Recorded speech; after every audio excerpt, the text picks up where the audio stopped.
naturally. Oh, I guess you never expected this camera angle, did you? New webcam, baby. New webcam. And it's not all the way over, like, down that side. That side for you. It's not that side for you.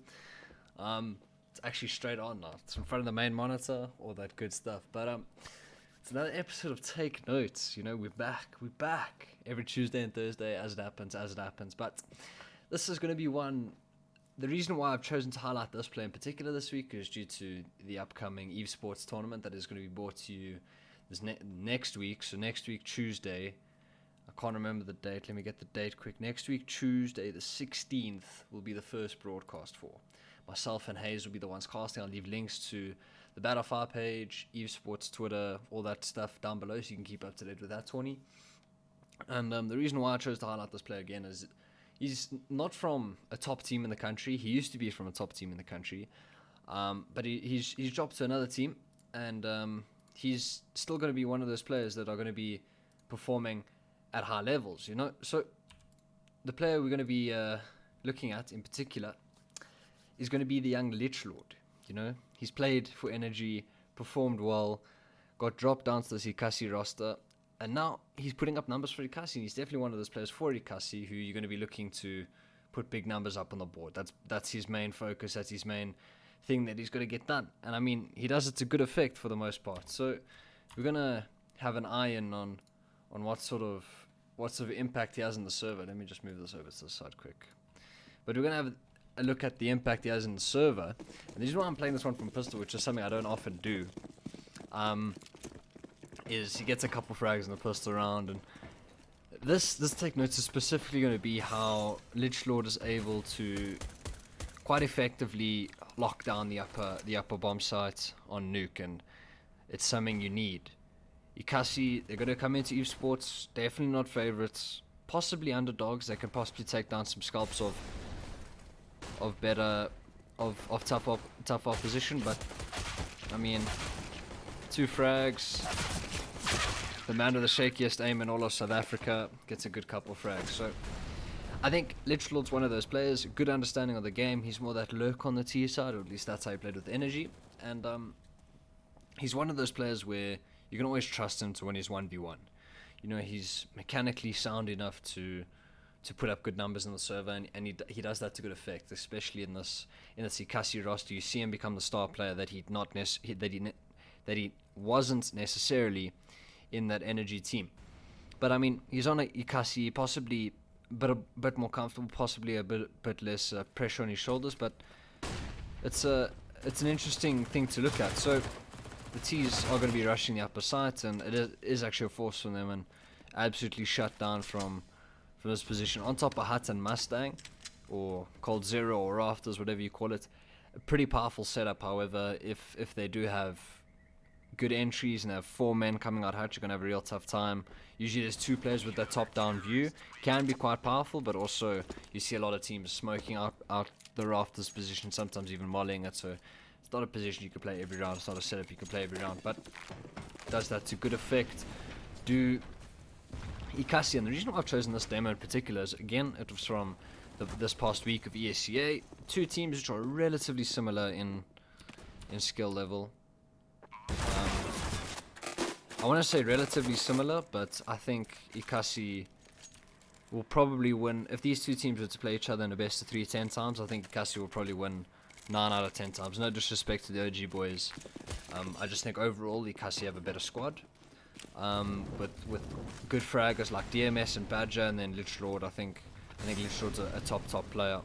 But again, the reason why I chose this demo in particular is Ikasi seems to be extremely comfortable on terrain, but I think nuke as a map, especially in South Africa, we're seeing a lot more common. We're seeing it being played a lot more often than we do possibly other maps. We see a lot of teams trying to first pick nuke and have it as a sort of mainstay of a map.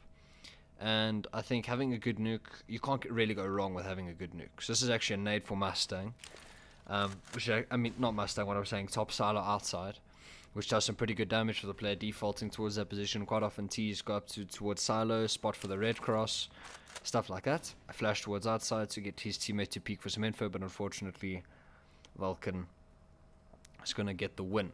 But usually that nade works out to the guy who's defaulting top silo. Usually a guy jumps top silo off spawn, spots for that red cross, doesn't want to overextend, and there's actually a couple smoke lineups you can throw from top silo, so that nade can do a hefty amount of damage. And that's actually a really, really nice smoke for a door. You don't have to overexpose yourself. You can throw it from safety, all that good stuff. But now Ikasi understand that they don't have info towards outside, so now they're threatening to be split on, which isn't the best position. So you could either lobby crunch here, or you can bunker in the bomb sites, and hopefully everything works out. They are going to choose the latter. And Lichlord, he's going to win his first, wait for his teammate to take contact, and then he peeks out again. A sick bait and switch. Now last play on the bomb sites, unable to win that gunfight, but I think he got tagged low. DMS actually loses that. Sledge wins that 1v2. Eco. Man of the shakiest aim in South Africa. I don't think he gets any. No, he doesn't. But the important thing about that setup, right, is when Lichlord's playing back silo and his teammates playing towards second vent, what he does so well is he takes first contact. He takes contact, he gets the first frag on the guy running out. He's always got a favorable angle. He's playing a little bit of an off angle. He wins that gunfight, right? Then he ducks and weaves. He gets out of the line of fire, waits for his teammate second vent to take contact. His team second vent gets a frag, his teammate second vent gets a frag, and then he peeks out again. And that's why it's so powerful, is that bait and switch sort of thing. So he gets the first frag, the T's are only looking at back silo. Then his teammate gets a frag from second vent. So then what do the T's do? They switch second vent, and then he peeks out again, and he's able to get some more damage. And sick round coming out from Lichlord. At Eco, oh, I thought he got that first frag, but I mean, I think Lichlord, pretty much in the South African scene, is known for his sort of shaky aim. Maybe he's the Kiebi of South Africa. You never know. But I mean, 22.5. And he's had pretty good success of it for the most part. I think he gets gang more impact frags. Actually spots the players going down, and he's going to be the first responder. So the ramp player's got to drop, and he's got to lock down ramp now. They don't know where the last player is. They do know the bomb's down towards the lower site, and that's really important, because usually when the T's threaten a vent dive, it's either the mouth player that's already down vent first, or it's the ramp player that can drop and take control of that sort of area. And then the heaven player, the rotator, the person that's normally most active on nuke, he's going to be filling in the gap. You know, if your mouth player drops, then your heaven player is going to be the guy watching outside for the mouth wrap. If your ramp player drops, then the heaven player comes down ramp and does that. Lichlord again winning his 1v1, showing his mechanical ability, very sound enough to win those 1v1s and win those duels. And I think that's why he's the type of player who he can get to on a bomb site perfectly fine, and put up good numbers in the server. Sick reaction time there.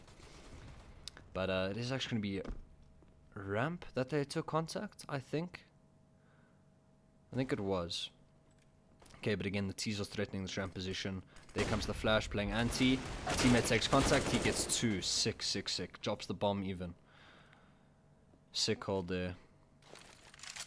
Questionable smoke, but you know, we won't talk about the smoke, we'll talk about the frags. Badger gets the last frag, and that's something you want, you know. Your first responder, your heaven player's got to have a pretty good understanding of the push and pulls that are happening around the map, and he's got to react accordingly, you know. I think, DMS is actually going big this round towards outside. I think he got 4, but no ace for DMS, unfortunately. But I think you have to have a really good understanding of the map if you're going to be that flex player. You know, you're going to be that player that is going to cover the most ground in a map. You know, it doesn't necessarily have to be your best player mechanically, but it has to be someone who knows where to position themselves so they can help their teammates, play off their teammates, and play in favorable positions. And I think that's what Lichlord does pretty well. So he's going to be mulling huts every round, and again playing towards heaven, switching up where he plays. He's going to be playing the opposite side towards Mustang. Playing up here with his teammates. He actually can choose to drop, which I'm a fan of this. He knows his teammates up, so if the ramp player does get pressured, the heaven guy can drop. 2 players on the bomb site is always better than 1, especially if you get that the fast exec coming in. You don't want to be dropping down in the site mid exec. That's when things get a bit rough. But he's just going to be jiggle peeking hut for some info, playing around the silos, which is actually an extremely strong position. So a setup you can do is, So Lichlord in this example, you could be playing far left of the silo, holding for the door walkout, and Gemini can be holding for the hut walkout. That's a really, really safe sort of thing you can do. And then play off each other's contact accordingly. Or you can just do something like this, where Gemini, I think he's playing towards the vent now, but you could be playing a top hut, holding Squeaky, and this guy's just jiggling. So he's got the smoke and the flash, I assume. He takes contact, he can drop that smoke. If they molly back silo, he can drop the smoke on the molly, etc. Stuff like that. But this round is dragging on a bit. There's going to be the A exec under question, so that flash is going to blind those guys coming out of Squeaky rather. He's going to get one on the mouth push, and actually get two on the mouth push. Big fan of that. Bit questionable from OG. I think they know there's not a lot of time left in the clock, so they've got to try and make a play. Unfortunately, they're going to be pushing out, but it's been a bit of a quiet game so far from Lichlord. Got a couple of good frags here and there, but I think he actually picks it up quite quickly towards the end of the game. Flashing for himself to peak ramp. Not the best flash, but we don't talk about that. Nice sheer adjustment on towards Insanity. Another sick frag. Eco frags. We all love those. So this is also something you can do. Extremely powerful in a pug more often than not, and it's actually becoming more common in today's play. So that molly, it bounces in the door. So if you're looking at it from the T's perspective, it looks like it's just a normal hut molly, right? But you don't actually get mollied out when you're going to push the position. So people are doing this more and more, where they can molly that, they get an aggressive AWP pick, or again playing an extremely strong angle that Lichlord was playing there with the rifle. So he's actually chosen to give it up, knowing his team is a man up. Doesn't have to take all that real estate, but I mean, it's actually fine in this scenario. You're playing another sort of, not necessarily a one and done, but it's an angle which is a bit touch and go. So pretty much any angle is good. The other angle I'm probably more of a fan of, considering it's a very big off angle, and the likelihood of you clearing it as a T is going to be rough, considering when you're coming around that corner, your first problem is going to be the guy heaven. But Lichlord is getting very, very valuable information towards lobby. You're going to be clearing out the whole of trophy for his teammates. They can rotate accordingly. I assume they're going to go towards the lower site. It's actually the upper side on the question. Sick readjustment onto Synapse. Now it's a 2v2. Can he get more? Actually gets AWP from Heaven, I believe. And DMS unfortunately doesn't win the round. But nice playing towards Mouth. So just like that, he switched up positions. Who's green? Green's Gemini. I think he's playing towards Heaven. They're doing a bit of a retake A setup with an aggro outside. So Lichlord's going to be playing towards Mouth. Badger, 5 burn Storm. But again, Lichlord's that flex player who is going to be ductile around the map, can really be moved around, and very, very versatile player. And as I said, he's got the mechanical ability in which he can win his one-on-one. You know, if he's anchoring a bomb site, you know that he's going to be good for a couple frags. I think Train, he anchors B, so he's again a player where he's more than capable of getting a couple frags when the T's are pushing into B. But he's going to find comfort in the second vent position. Again, extremely powerful. The setup I was talking about earlier. Gemini is going to be holding for this hut for the squeaky walkout, whereas Lichlord's going to be holding for this hut walkout. So again, they can bob and weave, peek off each other's contacts. So let's see how this round seems to fare out. 5v3, so OG haven't got much left to do. They're actually going to molly. I don't know where that molly landed, but it does look like it's an outside smoke, that sounds like. Gemini's getting info towards Mouth. Badger's probably posted his hut right now. So everything looking good. Everything's looking real good.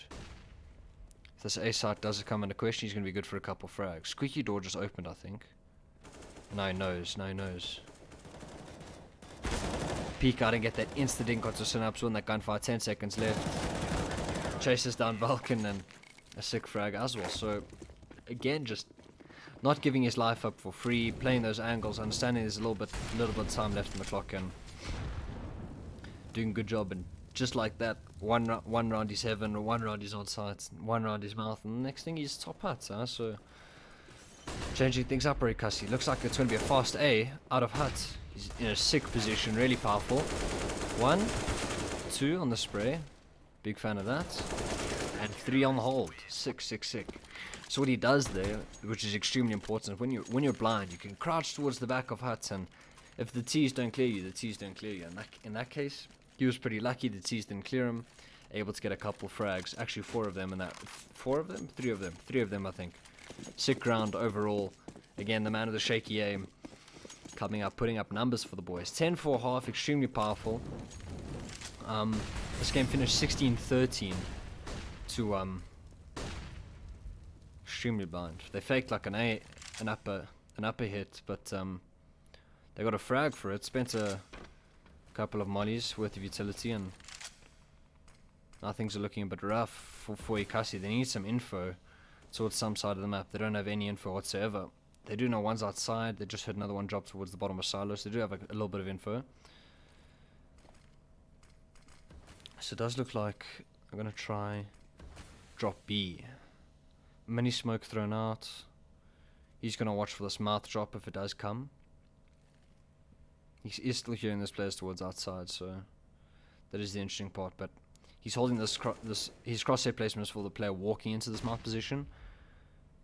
He's not holding for the mouth drop. Usually the mouth drop holds from the other side, the left side of the mouth.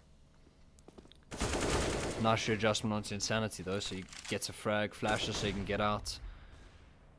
And still super wary of Squeaky Door. Playing an off angle towards mouth, but it's going to be the lower side that's going to be under question. But I can't remember a round in which OG won from going upper. You know, maybe I'm wrong. Maybe I'm being completely idiotic with that. But 1v2, bombs being planted B. Unfortunately, can't get things done. But you know, at the end of the day, pretty successful game coming out from Ikasi. 16-12 victory for them. 10-5 half on the CT side, and that could pretty much be attributed to Lichlord. 20-7 if you think DMS, aka Ket, 13-8 with 1-4K on an eco. So I mean, Lichlord, not many eco frags that I can think of, but putting up sick numbers, being a solid A-side player, locking it down for the boys. Sick CT side coming out from Ikasi, and I think Lichlord is definitely one of the players to contribute to that. And again, I'll leave the link to all of Evesports stuff down below in the description box. And yeah, this was take notes on how Lichlord anchors down the A bomb site, or how Lichlord finds success in the A bomb sites of Nuke. And if you guys liked what you enjoyed, be sure to like, subscribe, hit the bell icon so when I upload next. And Thursday will be the next upload. And hope you guys enjoyed this one, and I'll catch you on the flip.